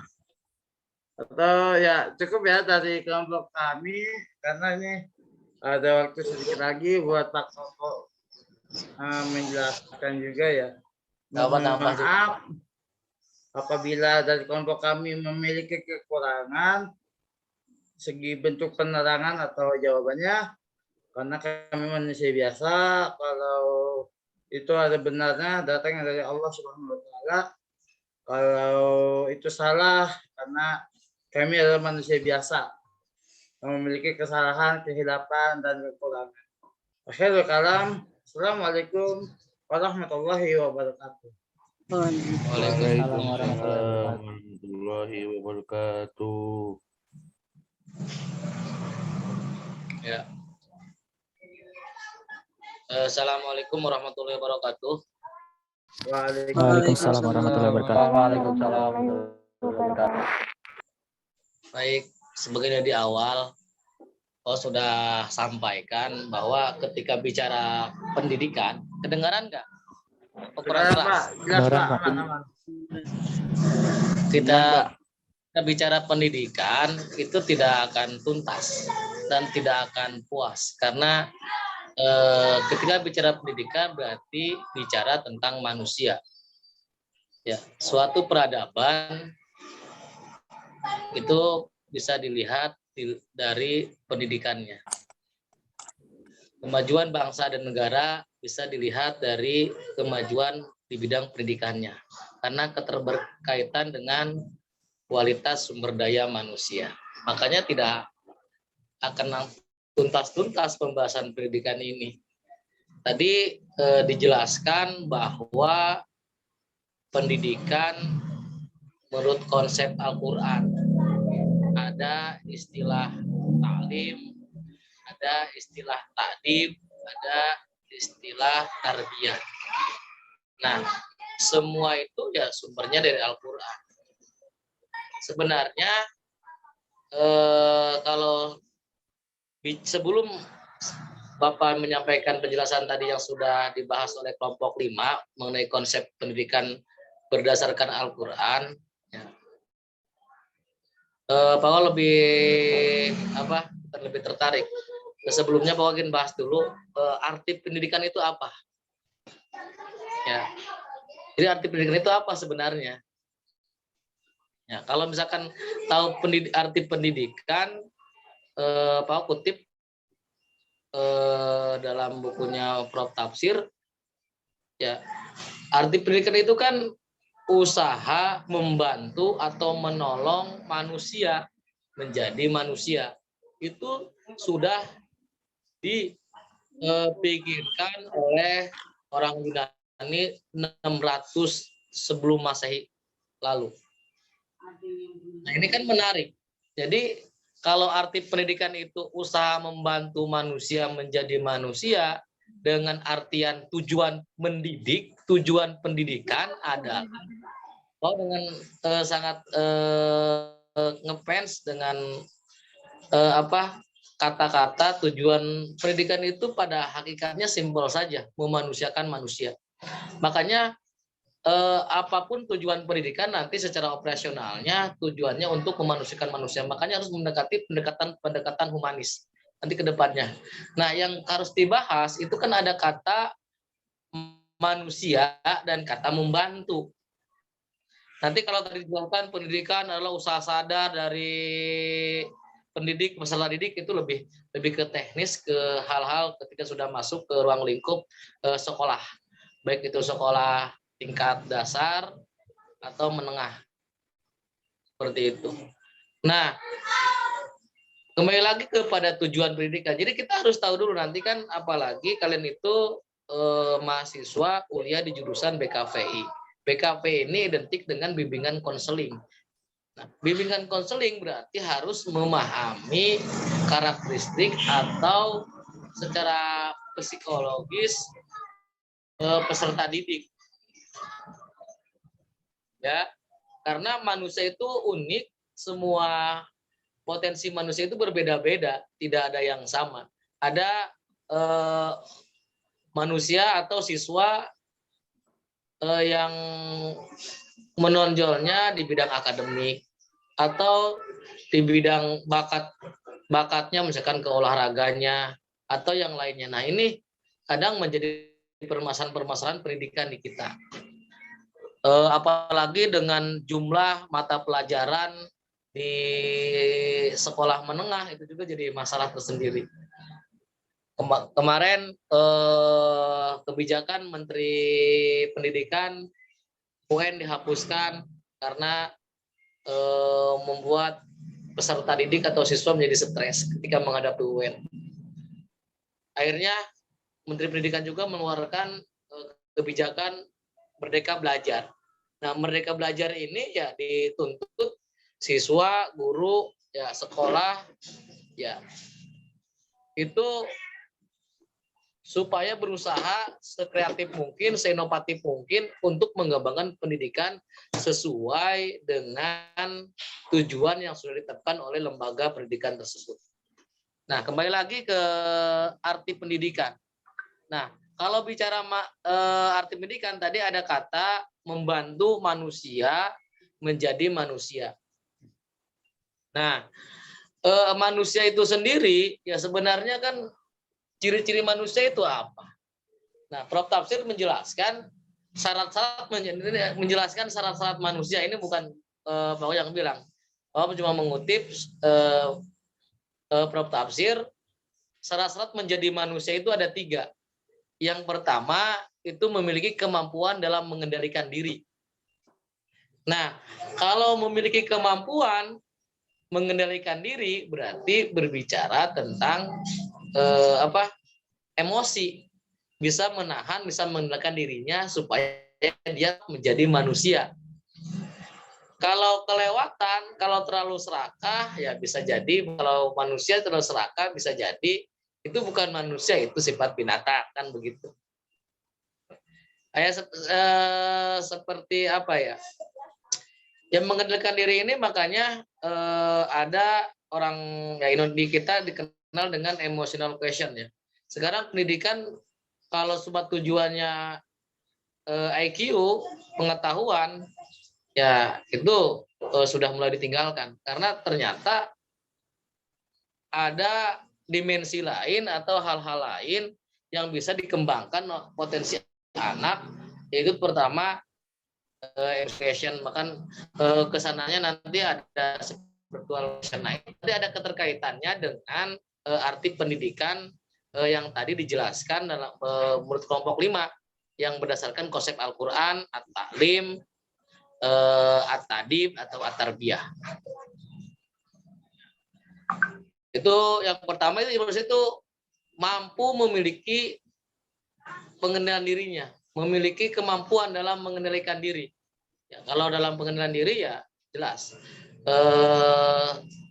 Salah satu cara mengendalikan diri berarti harus menahan dari hawa nafsu.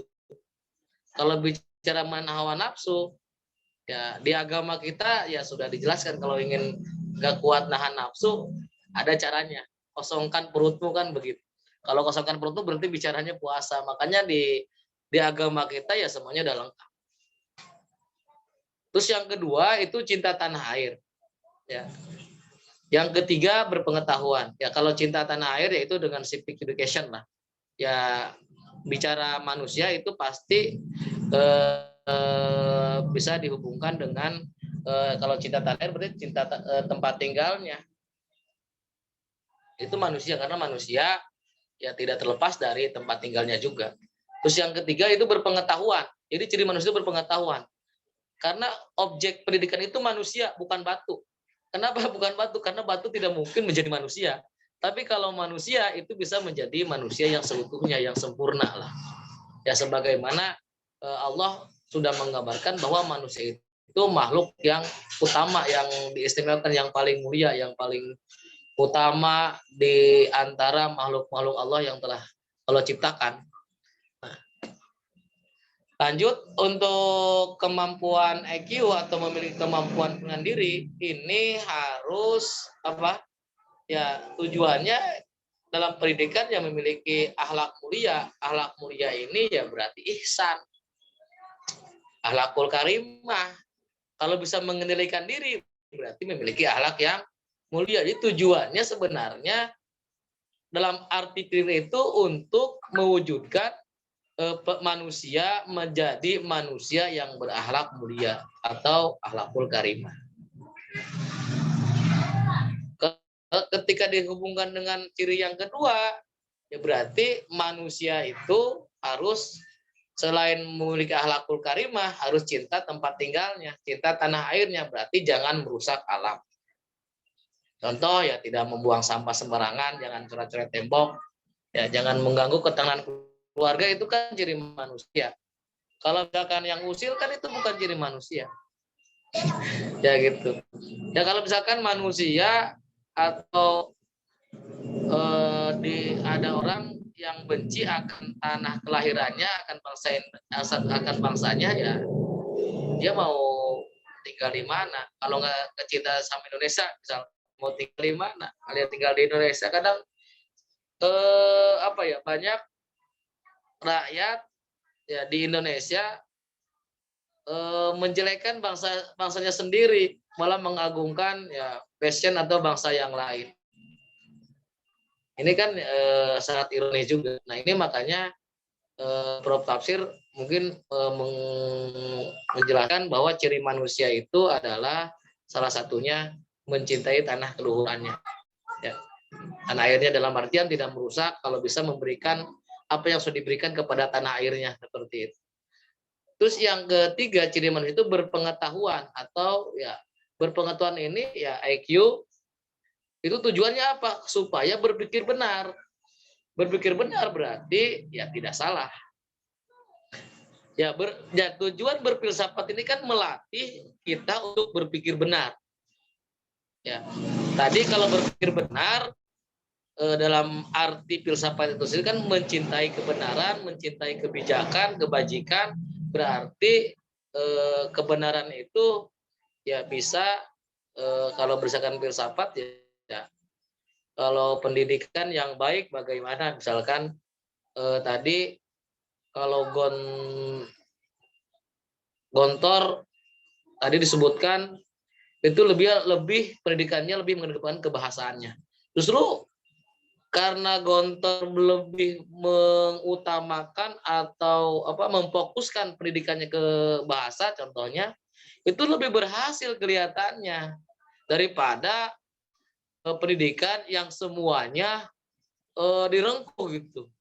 Bahasanya pengen baik, Al-Qur'annya, pengetahuan agamanya pengen bagus, bahkan olahraganya juga pengen baik juga. Harusnya emang satu aja yang ketika mau mendirikan sekolah ya harusnya difokuskan sama satu saja. Kalau mau bidang agama, kalau mau bidang olahraga, kalau mau bidang bahasa, atau kalau bidang skill. Ya seperti itu. Kadang di pendidikan kita ya dalam merumuskan pendidikan jadi kayak apa ya? Kayak serakah gitu. Ininya pengen baik, ya akhlaknya pengen, ngajinya pengen baik, ya emang idealnya begitu semuanya juga. Idealnya begitu, cuma ya kalau misalnya ke ciri khas ya harusnya satu aja ditonjolkan. Kalau pengen memberikan ke depan nanti Mas Faiz mendirikan sekolah itu satu aja yang harus ditonjolkan, jangan semua potensi anak ya, atau semua siswa harus begini. Kalau nggak gini kamu nggak lulus, kalau gini kamu nggak naik. Nah, itu apalagi udah ketinggalan. Kalau bicara pendidikan seperti itu. Bahwa dulu waktu penelitian S2 bahwa meneliti di sekolah di Bandung itu ya kebetulan kepala sekolahnya masih teman, dia menggunakan pendekatan multi intelijen. Dalam artian memahami siswa itu anak sesuai dengan kemampuannya. Ya anak kan berbeda-beda. Ada kemampuan dalam akademiknya baik, ya itu kalau misalkan ada akademiknya kembangkan. Kalau dalam olahraganya baik, misalkan basket atau volley ya kembangkan itu aja, karate, mendingan itu kembangkan aja. Kalau yang nilai-nilai ya kayak pelajaran yang lain ya normatif lah. Enggak, itu aja yang difokuskan. Ya harusnya begitu. Ya, jadi pendekatannya multi intensif. Jadi semua anak memiliki potensi yang berbeda-beda. Jangan dipaksakan. Anak tidak matematik, ayo kamu baik, itu kan nggak baik juga. Atau kamu harus jago bahasa Inggris. Kalau nggak jago bahasa Inggris, wah nanti ketinggalan bla bla bla. Kalau anaknya nggak suka, jangan dipaksakan juga. Nah, cuma dalam konsep pendidikan Al-Quran yang pertama ya itu kan dasar-dasar pendidikannya juga, dasar-dasar agama harus diutamakan. Ini kalau dasar agama itu dimulai dari siapa? Apa sekolah? Apa TK? Nanti dari siapa nih? Pendidikan yang harus dimulai dari siapa dulu? Jadi pendidikan itu dimulai orang tua, Pak. Keluarga. Dari rahim ibu. Dari keluarga ya. Jadi pendidikan yang paling berpengaruh itu pendidikan dalam keluarga. Kadang tidak sedikit orang tua juga banyak menyalahkan pihak sekolah. Karena dia merasa sudah bayar mahal, seolah-olah sekolah itu menjadi penitipan anak. Seperti itulah, harus kalau udah sekolah ini bayar udah mahal, harus bisa Al-Qur'annya, harus sehat, olahraga jasmaninya harus bagus dan sebagainya. Kan nggak gitu juga. Enggak. Makanya nanti harus ada sinergi, ada kerjasama antara pihak sekolah, pihak orang tua, ya, atau yang paling besar ya pihak, kadang ini yang pengaruhnya sangat besar, cuma masyarakat kadang tidak diperhitungkan, justru pengaruh masyarakat yang sangat dominan terhadap pendidikan anak-anak kita. Justru pengaruh lingkungan ini sangat luar biasa, apalagi di dunia sekarang. Belum lagi pengaruh media sosial dan sebagainya. Nah, masuk ke kedua. Tadi kan ya udahlah, cukuplah bicara tentang manusia, nggak akan selesai makanya. Ya, bicara pendidikan atau tadi kan yang namanya pendidikan itu usaha sadar membantu manusia menjadi manusia. Dalam artian kalau misalkan itu pendidik, ya kalau guru itu salah satunya, pendidik yang utama ya dari pihak keluarga. Makanya dan yang di pihak keluarga juga yang paling utama siapa? Ibu. Sebagai madrasatul ula, ibu adalah ya sekolah pertama bagi anak-anak. Nah, makanya kalau mau membangun peradaban ya bangun perempuannya, bangun akhlak perempuannya, bangun pengetahuan keilmuan wanitanya, karena ya ibu sangat langsung bersentuhan dengan dunia anak. Nah ini ada kata menarik menolong atau membantu. Kenapa ada kata menolong? Prof. Tafsir menjelaskan dengan kata menolong atau membantu. Jadi supaya ketika kita merasa berhasil mendidik anak-anak kita, tidak ada sifat sombong dalam diri kita, karena pendidik itu ya karena membantu. Ya, pada hakikatnya kan ya ketika kita ada anak didik kita berhasil, oh siapa dulu orang tuanya, siapa dulu gurunya, nggak ada kata itu. Ya pada hakikatnya kan kita cuma perantara. Tetap aja yang menyolehkan, yang memintarkan dan sebagainya ya tetap hakikatnya kan Allah. Nah itu yang pertama. Kenapa ada kata menolong? Kita harus paham dulu. Yang kedua, kenapa membantu dengan membantu manusia untuk menjadi manusia atau menolong manusia menjadi manusia? Itu yang kedua, supaya menumbuhkan kasih sayang. Kasih sayang. Kalau kita saling menolong kan itu timbul kasih sayang. Yang tadinya enggak simpati, kalau kita tolong kan jadi balik simpati ke kita, bahkan empati dan sebagainya. Nah, itu menolong juga bisa membantu peserta didik atau anak-anak kita menuju ke arah yang benar. Jadi bantu. Ya tadi benar, misalkan ketika anak dimarahin dan sebagainya, apakah dia membantu potensi anaknya? Dan justru malah mengkerdilkan kemampuannya, karena setiap anak itu sebenarnya kan memiliki potensi yang beraneka ragam. Gitu. Jadi dari uraian tadi bisa disebutkan bahwa pendidikan adalah usaha menolong manusia atau peserta didik agar ia mampu menyelesaikan masalah yang dihadapinya. Tujuannya itu. Apapun ya bicara pendidikan supaya kita mampu menyelesaikan masalah masing-masing, tidak tergantung oleh orang lain, baik itu orang tua, teman dan sekitarnya. Tujuan kan itu untuk mampu menyelesaikan masalah yang dihadapinya. Karena bicara manusia tidak terlepas dari berbagai masalah. Itu sekelumit tentang arti pendidikan. Nah, menyambung ke konsep pendidikan dalam Al-Quran, tadi di pemateri kelompok 5 menjelaskan ada kata at-ta'lim. Kalau taklim ya dari alama yu'alimu itu lebih menitik beratkan kepada knowledge, kepada pengetahuan. Ya, ketika Allah mengajarkan Nabi Adam tadi walama adamal asma'a kullaha, ini apa? Ini warnanya merah, ini putih, ini onta, ini gajah, ya itu Allah sedang mengajarkan, itu kan pengetahuan. Ya, knowledge. Kalau bicara at-ta'lim ke knowledge. Nah, kalau at-tarbiyah tadi at-tarbiyah itu ya mendidik, memelihara, membina, ya. Kalau bukan membinasakan, bukan. Ya. Ya.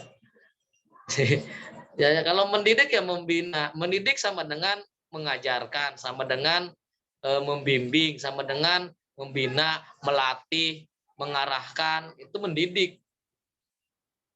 Bukan menghardik. Kalau salahnya di keluarga kadang kebanyakan itu menghardik, menghukumi. Nah, ini yang bisa membatasi potensi-potensi pada peserta didik atau kepada anak-anak kita. Nah, ini yang salah. Makanya yang paling pertama harus dibina yaitu kaum wanita. Kalau ibu-ibu, makanya beruntung nih bagi yang mahasiswa, ada yang belum nikah, ada banyak ya. Nah, ini Saya, Pak. Oh, siapa itu udah paling kencang? Kayaknya pengen banget. Saya belum nikah, Pak. Ya, itu pendidikan itu dimulai, bahkan ya menurut banyak pendapat pakar pendidikan, bukan ketika ketika anak dilahirkan, bukan, bahkan ketika mencari jodoh sudah dimulai dari sekarang. Makanya kalau pengen itu, yang laki-laki yang belum menikah ya silakan mencari jodoh yang terbaik, cari calon anak-anak kamu yang terbaik, karena ini berhubungan dengan pendidikan anak selanjutnya. Nah, makanya penting wanita itu berpendidikan, itu penting. Ya, wanita itu kan hebat. Kalau bisa aja kan gini, banyak kalau laki-lakinya baik, perempuannya tidak baik, itu pendidikan ke anak itu bisa menjadi tidak baik. Banyak contohnya. Contoh Nabi Nuh baik, tapi karena istrinya tidak taat kepada Nabi dan Allah, Kan'an jadi anak durhaka. Nah, tapi sebaliknya, kalau misalkan suaminya kurang baik, katakanlah pemabuk, tapi istrinya taat, itu bisa melahirkan dari seorang istri yang soleh anak-anak yang terbaik. Ya, banyak contohnya, kalian tinggal cari aja. Ya, banyak contoh yang idealnya ya lakinya baik, wanitanya juga baik, itu ideal. Bicara ideal kan seperti itu. Nah, makanya wanita itu tangguh, dan wanita sangat diperhatikan dalam Al-Quran juga, sangat diperhatikan. Makanya ya banyak yang menyebutkan ya sumber atau hal-hal utama ya pendidikan yang utama yaitu ya tadi al-um madrasatul ula. Nah, baik, selanjutnya tadi bicara taklim itu cuma sekedar pengetahuan ya. Kalau tarbiyah yaitu lebih ke secara keseluruhan, karena memelihara ini ya, makanya tuh kata Allah ketika Allah dalam surah Al-Fatihah, alhamdulillahirabbil alamin, Allah mengurus memelihara semua alam. Terus ada dalam Al-Quran juga yang doa anak soleh ya, doa anak soleh, Robbi firli wali walidaya warhamhuma kama robbayani sogiro, makanya Robbi juga berarti kata roba ini ya kalau dihubungkan dengan kalimat yang digunakan oleh Allah dengan disandingkan dengan orang tua dalam mendidik anaknya, pakai roba, memelihara, mengurus, mendidik, yaitu makanya kasih sayang Tuhan ya sama persis dengan kasih sayang orang tua kepada anak.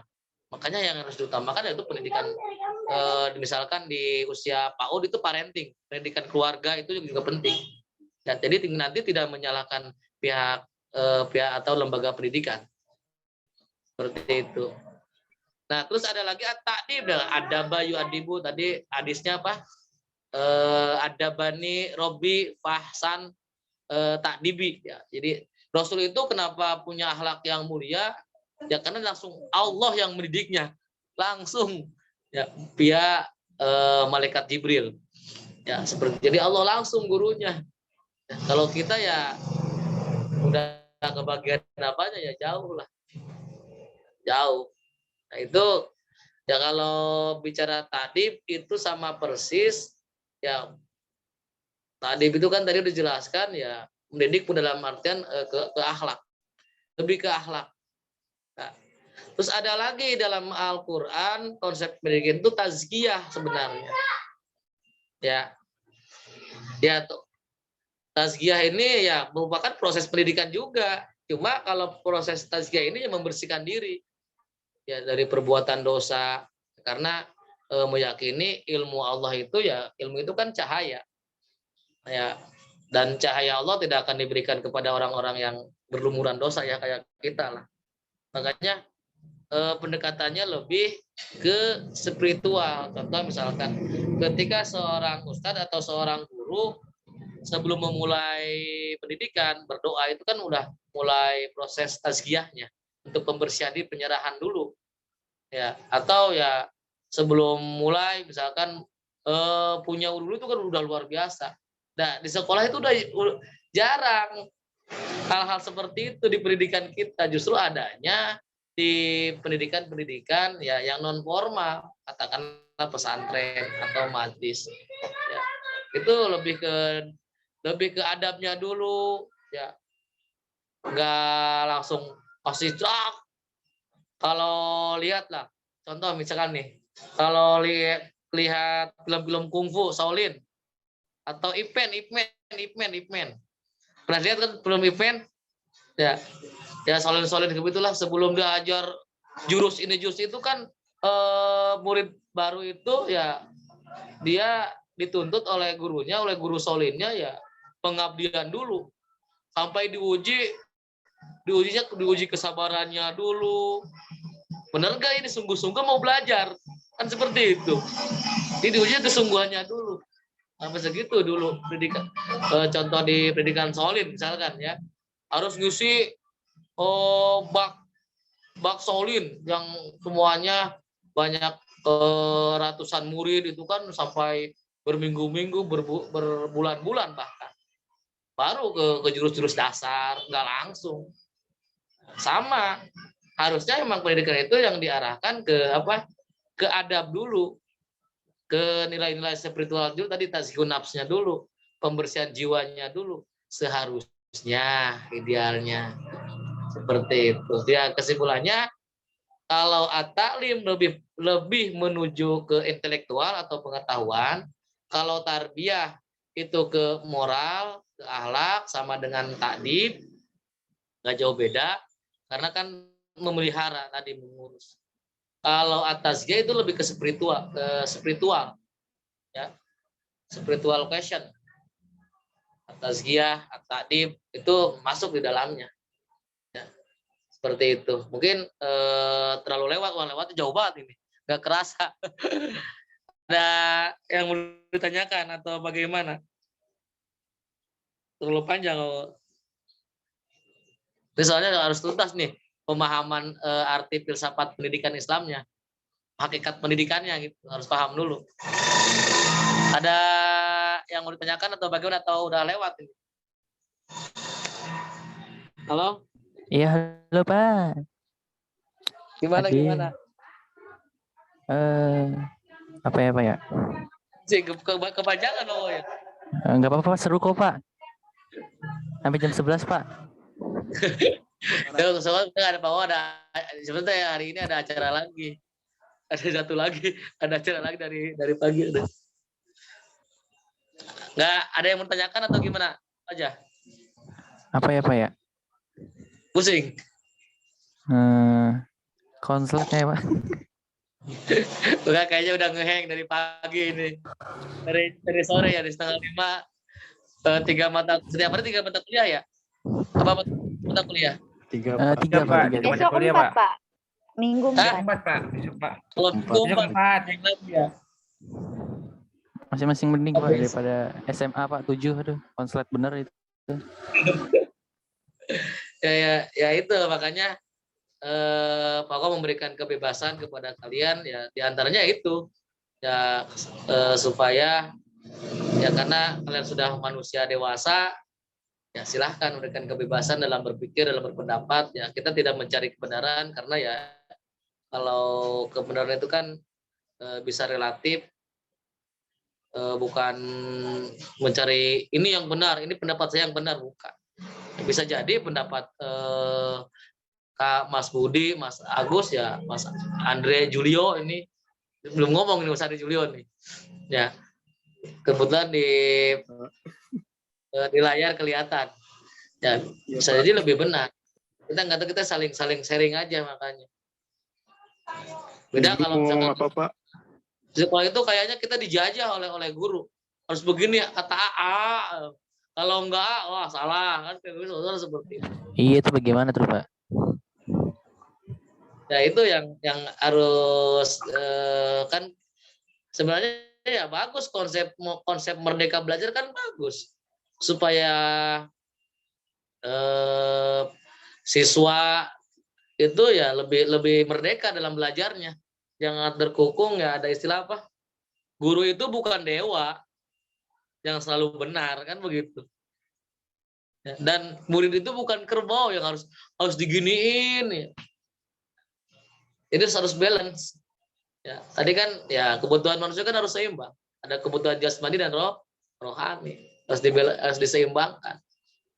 Nah, dengan potensi-potensi tadi, dengan pendekatan multi intelijen, ya kita harus mempertimbangkan dari berbagai hal gitu dalam menggali potensi anak. Ya sama di teman-teman mahasiswa ya, teman-teman mahasiswa BKPI kan tidak semua sama kemampuannya. Ya ada yang jago di people skill-nya ya, ada di bahasa verbalnya bagus, ada yang di konsepnya bagus. Ya atau di karya tulisannya, karya tulisnya bagus.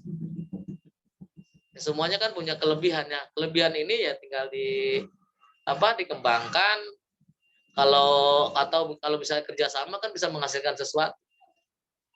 Misalkan antar teman kan kita ya saling menopang lah. Kalau sesama teman sama sahabat kan begitu. Bukan saling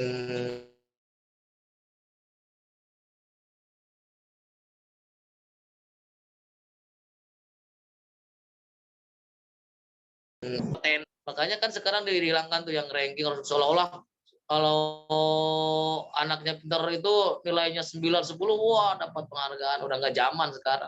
Orang-orang kaya, orang-orang yang berduit sekarang mencari sekolah yang lebih mengedepankan nilai-nilai, bukan nilai-nilai pengetahuan, tapi nilai-nilai spiritual, emotional question tadi, spiritual question udah lebih memiliki hal seperti itu.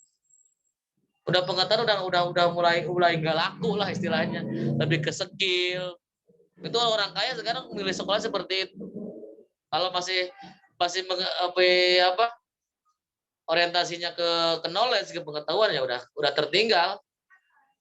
Nah, seperti itu. Nggak ada pertanyaannya, ini terlalu jauh nih, terlalu lama. Apa ada yang mau ditanyakan? Cukup. Halo. Oh, terlalu lama nih ngomong. Bagaimana Pak ya? Cukup, Pak. Udah ya. Cukup baik. Mau tidur ya. Persija lagi main.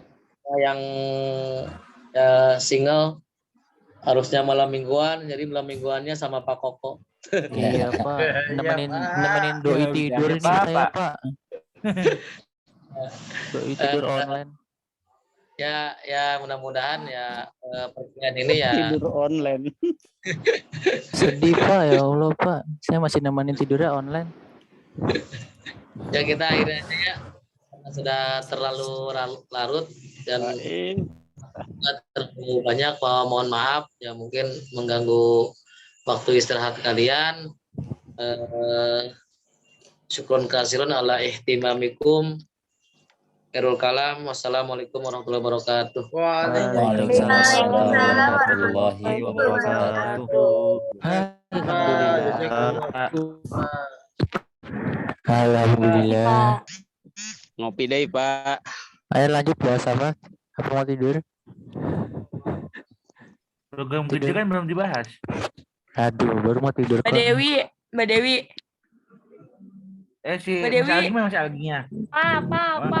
Algi masih Algi. Itu jadi Mas gak Alginya ngomonginnya, nggak ada. Nana. Apa Ayo ngomongin apa nah? Ayo.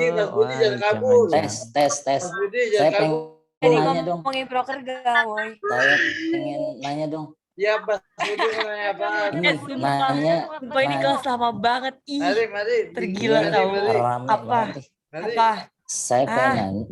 Saya pengen nanya itu buat UTS itu syaratnya kan tadi ada pembayarannya. Itu pembayaran apa aja ya?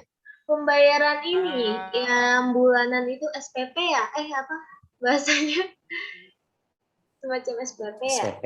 Iya. Ada lagi nggak? Ada itu ya apa? pembayaran SPP, khusus PS SPP tuh. selama bulan, Kalau nggak bulan salah. November. Iya, SPP pembayaran selama SPP bulan sama November sama Di Kalau sama bisa kampus kuliah satu ada orang, Mas. satu orang Berapa dulu yang sih ya? Kalau menjelaskan. boleh tahu, ada yang tahu nggak sih UTS berapa? satu mata kuliah itu 50.000. Berarti kan kita kan ada 10 mata kuliah. Jadi Berarti itu 500. 500.000. UTS. Terus ditambah Iya. sama SPP, maksudnya begitu. Apa SPP gimana? sampai bulan November. Iya, bulan SPP bulan September dilunasin, habis itu bayar yang UTS. Begitu, Pak. September, Oktober, November ya. Mata Sekitar kuliah kita ada 1.800.000. Iya, satu mata kuliah 50. 50 Woi, berarti 500 jadi gak sih SPP-nya kan ngomongin proker? Ntar dulu Mbak. Apa sih? Kamu ngapain, Riko? Yang Besok Berarti nggak ke kampus ngapain? besok ke kampus ngumpulin itu tuh biodata. Biodata apa? Biodata nama kelas umur. Iya. Kita itu membuat perjanjian jangan ada namanya melanggar undang-undang Pancasila. Kirim. Terserah mau besok ke kampus mau sekalian ngomongin proker apa gimana? Nah, makanya dari awal juga dibilangin kita bisa ngumpul nggak? Kata Algi, enakan offline. Cuma kalau misalnya sekarang nih anak-anak apa ya, pokoknya kalian yang pada mau nih sekarang bahas ya udah boleh. Nanti Algi gabung. Kalau misalnya mau besok, ya silahkan. Mau gimana? Paling Ya. besok bocahnya itu juga. Iya, emang itu kadang suka gitu tuh bingung. Besok itu sambil bahas proker. Ya udah. Ya, Mary mau Oh ya Allah, gak kemana denger, gak denger. sih? Nah, Terus Mbak, gimana? Mbak Dewi, Gak Mbak jadi Dewi, dong. Mbak Dewi, maaf. Oh. Mbak Sekarang gak jadi. Mbak Dewi. Apa, Cok? Oi, katanya si Nana mau sama itu Kang Saipul. Kang Saipul. Kang Saipul kan namanya? Ya Mbak Dewi, Malam minggu gue mau yang kata ngobrol. kita bahas itu ya Mbak. Karena itu belum masuk. Gini dah, kalau mau ngebahas sekarang emang udah ada yang punya proker satu aja dah. Belum. Harusnya ada Kak Algi. Ada nih, gua ada satu program kerja dari mahasiswa KKN tahun kemarin. Bagus juga nih. Nih, ada saran juga Kan nih dari KKN kemarin kan apa siapa yang ngomong? Siapa is? Baper. Pais baper, nak. Yo. mau purik gue. Parah. Najong. Dia nggak dikasih es mangga nih si Pais. Nah, apa? Aneh punya program kerja nih. Itu kita apa tuh bakti sosial. Bagaimana dah?